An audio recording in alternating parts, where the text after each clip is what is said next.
नमस्कार दोस्तों, हमारे इस चैनल में आपका स्वागत है। आज हम आपके लिए लेकर आए हैं कर्मा और धर्मा पर्व से जुड़ी कुछ रोचक जानकारियाँ और इससे संबंधित पौराणिक कथा।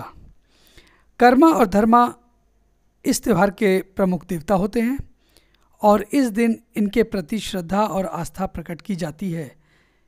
इस साल कर्मा धर्मा पूजा 14 सितंबर शनिवार को मनाई जाएगी। यह पर्व न केवल धार्मिक आस्था को बढ़ाता है बल्कि भाई बहन के रिश्ते में भी गहराई लाता है। भाई की लंबी आयु के लिए किया जाने वाला कर्मा का त्यौहार आदिवासी मूल के लोगों के लिए बहुत महत्वपूर्ण होता है। इस दिन को लोग नई शुरुआत के रूप में देखते हैं और हर शुभ काम की शुरुआत लोग इसी दिन से प्रारंभ करते हैं। तो आइए सुनते हैं कर्मा धर्मा पूजा से जुड़ी एक पौराणिक कथा। एक बार की बात है, 7 भाई थे जो कृषि कार्य में कड़ी मेहनत करते थे। उनके पास दोपहर के भोजन के लिए भी समय नहीं था, इसलिए उनकी पत्नियां उनके लिए भोजन रोजाना खेतों में लेकर जाती थी। एक बार ऐसा हुआ कि उनकी पत्नी उनके लिए दोपहर का भोजन नहीं ला पाई। वे भूखे थे। शाम को वे घर लौटे और देखा कि उनकी पत्नियां आंगन में कर्मा के पेड़ की एक शाखा के पास नाच गा रही हैं। इससे वे क्रोधित हो गए और उनमें से एक भाई ने अपना आपा खो दिया। उसने कर्मा की शाखा को उखाड़ दिया और उसे नदी में फेंक दिया। कर्म देवता का अपमान किया। परिणाम स्वरूप उनके परिवार की आर्थिक स्थिति लगातार बिगड़ती चली गई और वे भुखमरी की स्थिति में आ गए। एक दिन एक पुजारी उनके पास आया और 7 भाइयों ने उससे पूरी कहानी सुनाई। फिर 7 भाई कर्म राजा की तलाश में गांव से निकल गए। वे एक स्थान से दूसरे स्थान पर घूमते रहे और एक दिन उन्हें कर्म का पेड़ मिल गया। इसके बाद उन्होंने इसकी पूजा की और उनकी आर्थिक स्थिति में सुधार होने लगा। कर्मा धर्मा से जुड़ी दूसरी पौराणिक कथा इस प्रकार से है। कर्मू और धर्मू यानी कर्मा धर्मा नाम के 2 भाई थे जो काफ़ी गरीब थे। उनकी एक बहन भी थी जिससे वे बहुत प्यार करते थे।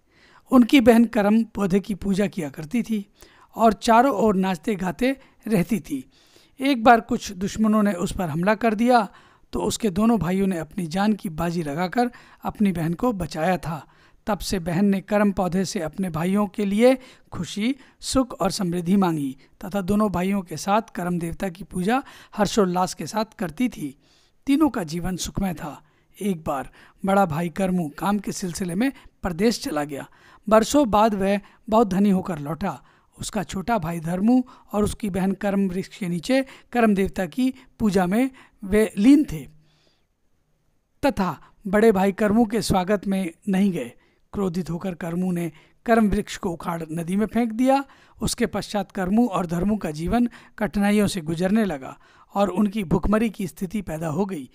तब उनकी बहन ने उन्हें बताया कि कर्म देवता के अपमान के कारण ही उनकी आज ये दशा हुई है। उसके बाद दोनों भाई जंगलों, पहाड़ों तथा देश प्रदेश में घूम घूम कर कर्म वृक्ष की तलाश करने लगे। एक दिन उन्हें कर्म वृक्ष नदी में तैरता हुआ मिला जिसे वे वापस घर लाए और उसकी पूजा करने लगे।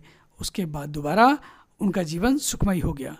कर्मा को लेकर कई लोक श्रुतियाँ और लोक कथाएँ और भी प्रचलित हैं जिसके माध्यम से पता चलता है कि कर्मा का व्रत कुंवारी लड़कियाँ अपने भाई की लंबी आयु के लिए करती हैं। यह व्रत भादो माह की एकादशी को किया जाता है और इसमें कर्म वृक्ष की पूजा की जाती है। कर्म वृक्ष की पूजा कर लड़कियां ये कामना करती हैं कि उनके भाइयों की आयु लंबी कर्म वृक्ष की आयु की तरह हो और उनके परिवार के सभी सदस्य खुशहाली से अपना जीवन व्यतीत करें। तो भाइयों और बहनों, ये थी आज की कर्मा धर्मा से जुड़ी महत्वपूर्ण पौराणिक कथा। आपको कैसी लगी कृपया अपनी राय हमारे कमेंट बॉक्स में लिखकर बताएं और साथ ही साथ अगर ये कहानी आपको पसंद आई हो तो इस कहानी को लाइक करें, शेयर करें और हमारे चैनल को सब्सक्राइब करना ना भूलें। नमस्कार।